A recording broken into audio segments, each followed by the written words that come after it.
My name is Anju Nayak. I'm an actor based out of Bangalore. And my submission for the Covid Time Capsule is this beauty here, my bicycle. Uh, so this is generally something that sits pretty in my garage. It's not really that as used as it should be.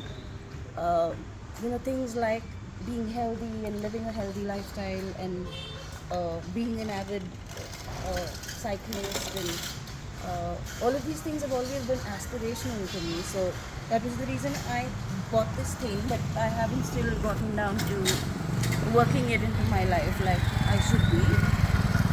That said, the reason I nominate this for the COVID Time Capsule is because it's enabled one of the most profound experiences in my life.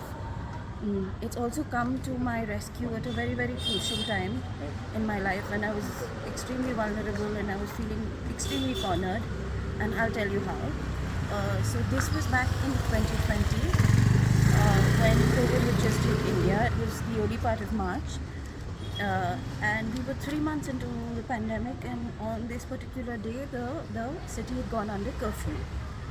And as how it works in a curfew, you can't have traffic on the streets, you can't have pedestrians on the streets.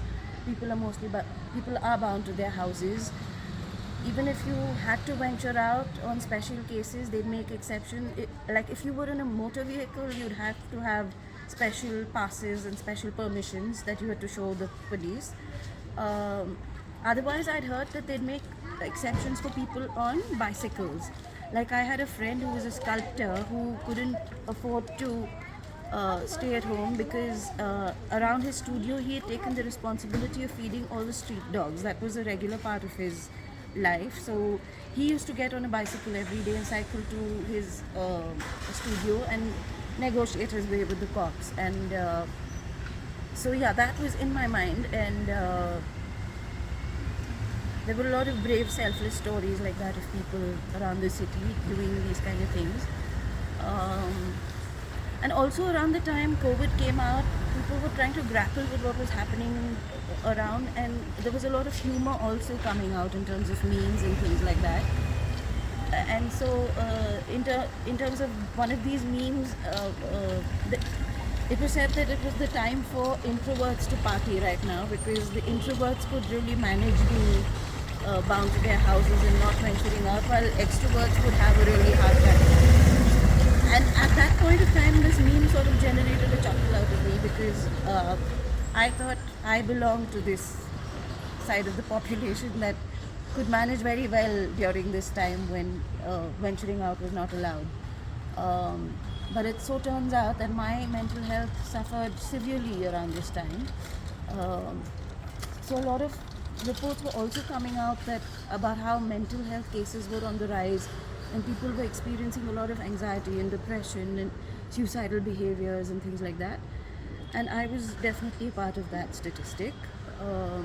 So my mental health suffered in terms of, I don't want to call it anything, but I developed this crippling fear for gadgets and devices, like my phone, my laptop, my husband's phone, my husband's laptop. I thought I was being hacked and watched 24/7, and I had this suspect in mind. So it got so bad at one point of time that my husband wasn't allowed to speak to me in the house. Every time he tried to address what was happening with me, I'd shush him up. I'd notice the devices around. We'd leave the house and go on walks, and that was when we'd be able to talk. And he was also very helpless because I wasn't willing to take any therapy or wasn't willing to see a psychiatrist, because the only services that were available around that time was online. And online was something I definitely couldn't do because of because of obvious reasons.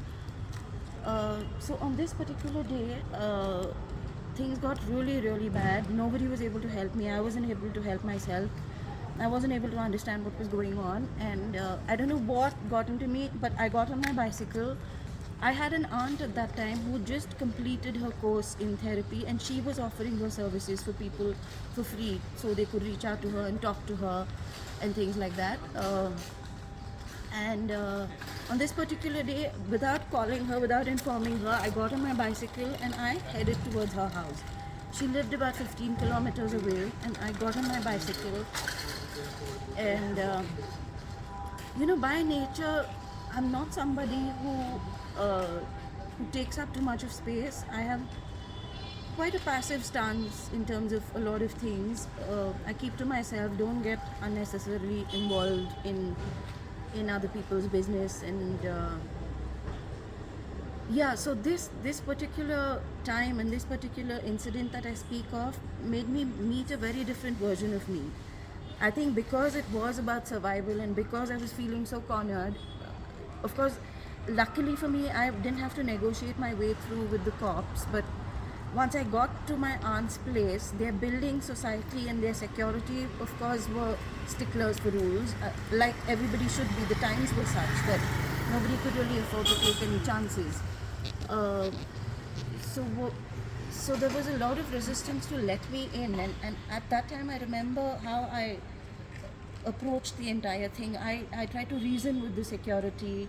I said, see, you don't see me bleeding or you don't see me passing out, but this is a medical emergency.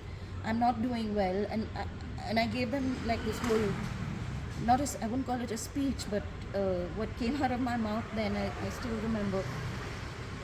So basically, I'm trying to say it made me meet a very different version of myself. And ever since, I'm able to take up a lot more space than I usually do about things I care about things that matter to me. So that's why, and even when I went into my aunt's place, actually, we won't get into that.